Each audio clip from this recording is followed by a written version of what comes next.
Hello and good evening, all of the Downtime with Frank and John fans and everyone in general in the automotive industry, in Canada that is, as well as those who have been paying attention to what's been going on.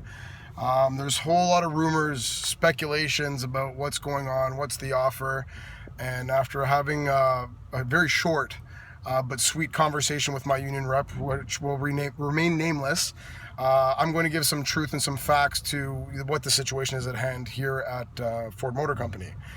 I'm active with the union. I go to the Sunday meetings. I'm an ally to one of the committees.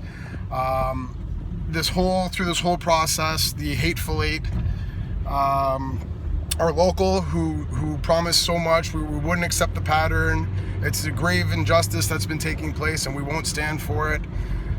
Clearly that's not the case. The union reps are on the floors. They are trying to sell the deal. The deal at hand, again, this is not speculation, it was shown to me by my committee man, is basically the GM deal with the exception of approximately 17-cent difference. I was pulled aside. Apparently I'm known as one of the loudmouths, and he said he wanted my thoughts on it, and I said, well, I'm hearing a lot of rumors, and until I know the facts, I don't care to actually give a response. And that's when he pulled out the pamphlet and said, well, here it is. I want your thoughts on it.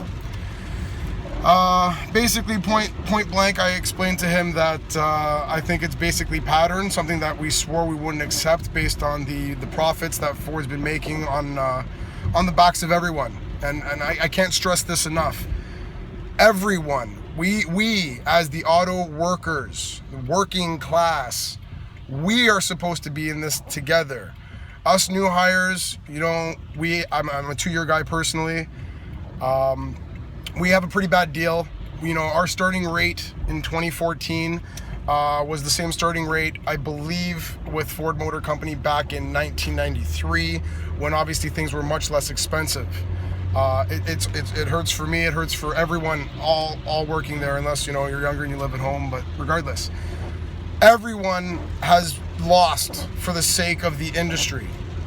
Okay, the top rates, the legacies, they went 12 years. To those who don't know, in case this makes it out, 12 years, our top rate individuals have not seen a 1 cent increase. They have gone 12 years because we weren't making money. It was for the salvation of the company, keeping it in Canada. We did it. Okay, we did it. I'm going to say we. I'm a 2-year guy. I'm not a legacy. I'm not a top rate guy. We did it. We are in this together. I cannot stress that enough. This whole time, through this whole contract, they've cut our hours. They've done everything possible to separate us from one another.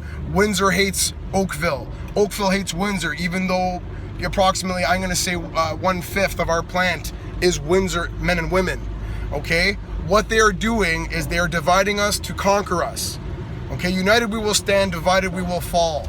They have successfully, through the media and whatnot, okay, they have successfully divided us. We know this for a fact. We know Windsor, you guys have just been promised another engine.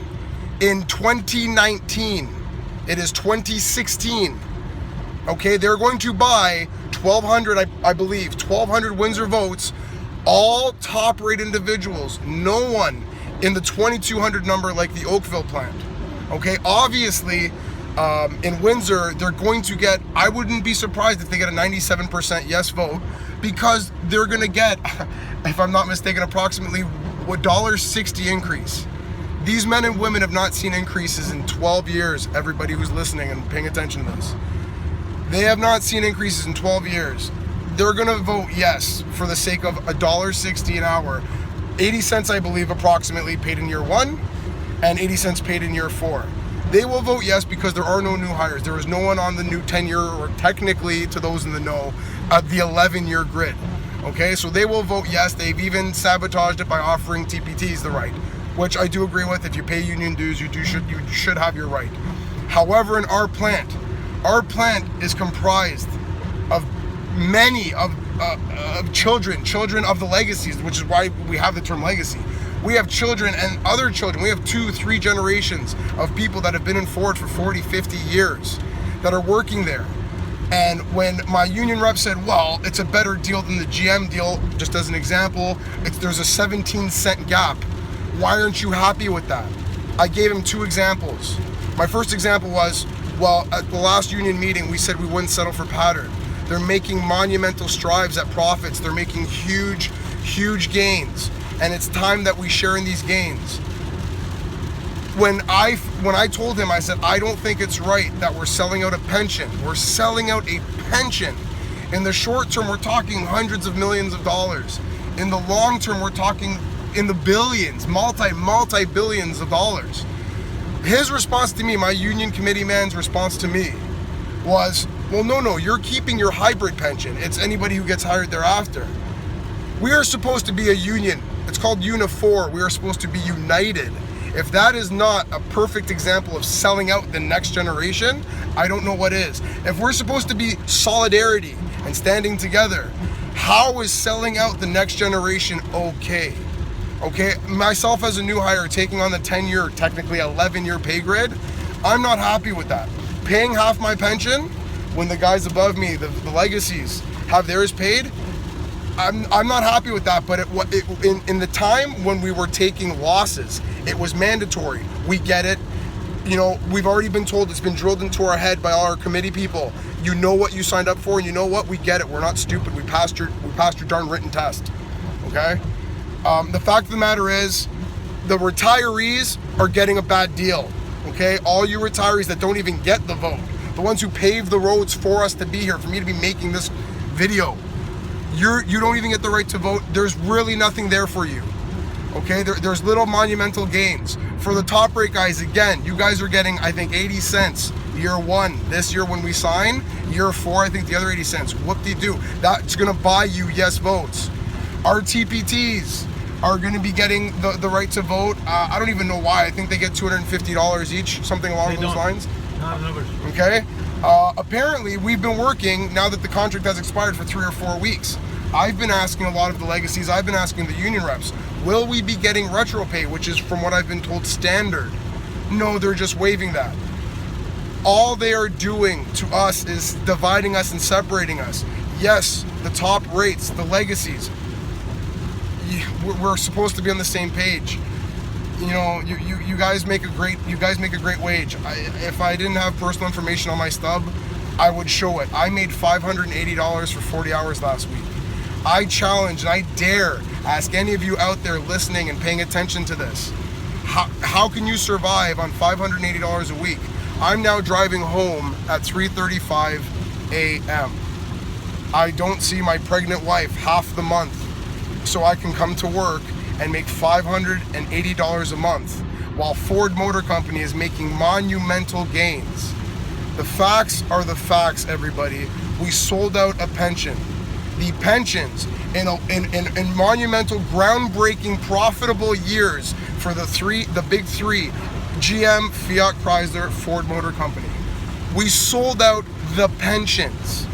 Okay, one of the fundamentals when I started with Ford Motor Company in 2010, I was very inspired and almost awestruck when I watched Mr. Jerry Diaz himself talking about the union, talking about the right for family, the right for justice, solidarity. Okay? A pension is one of the fundamentals, one of the main building blocks, which was what created the pension over 100 years ago. It was a pension. It is one of the 3 main building blocks, fundamentals of the union. It is gone. It will be gone with Ford. It is already gone with GM, and it's already gone with Fiat Chrysler. In Canada, not the US or the rest of the world, Europe, Asia, but in Canada, it is gone. In a year like this where they're making monumental record-breaking gains and profits, the fact that we not only sold out the pension, eliminated something that will never come back. This was the year to make gains. It will never be as good as this ever again. Not only did we sell out the pensions, something that will never come back, making them more billions and billions of profits down the road for years to come, we get nothing for it. We're getting cents on the dollar. We'd be lucky if we could buy magic beans to grow some money trees, because at this point, we need them. Everybody, legacies, new hires, anybody who's thinking of having people come here, you know, with the next contract, friends, family. Everything that we have heard through this entire ordeal through the past 2 months, I'm gonna call it, month and a half, nothing has come to fruition. Vehicles were promised, guaranteed work, everything work was promised to GM. They're getting overspill. Okay, I know people in GM, I know people at Chrysler. A lot of what they said, a lot of what they were getting told they were going to receive with their yes votes is not coming to fruition. Spillouts from Michigan is not guaranteed work. Guaranteeing an engine in Windsor to capitalize on those 1,200 votes and further separate and divide the Oakville people from the Windsor people, that engine is coming in at 2019. Mr. Dave Thomas, our locals president, swore and stood on his last meeting, which I might add will be the last union meeting I ever dedicate my fuel and my personal time to, as I feel a completely grievous injustice has taken place throughout this entire process. My local president, David Thomas, swore that we would not accept pattern, and if they tried to use the exit strategy on us, we would say then ship it. Okay? There is one plant in China that makes a similar edge to ours, not quite. If we can't reach an agreement and they want to ship it out, are they going to discontinue the Edge overnight? An Edge and an NKX that is currently making record-breaking profits, because at the end of the day, they are good vehicles, Canadian-made vehicles. No, they can't. They cannot do it. But they've gotten to Unifor, they've gotten to our reps, they've gotten to our locals. This is our only chance. We need to band together. It is now or never. Legacy, new hire, future generations to come. Your children, my children, our children. If we vote yes this Sunday, Windsor, I'm talking to you. OAC, I'm talking to you. If we are divided and we accept an offer similar to pattern, 17 cents difference, whatever have you, we are selling out our futures. It's already been done at two of the big three, and I, for one, I could not keep my lips tight-lipped anymore. What I needed to say has been said. I thank you all for your time. If you agree with what I've said, please do share this. And again, Downtime with Frank and John. I'm gonna dub this episode hashtag UniforD. That is hashtag UniforD with a D at the end, because I for one don't feel that Unifor had my best interests at heart, or anyone in that plant for that matter. Thank you everyone, drive safe, have a great night.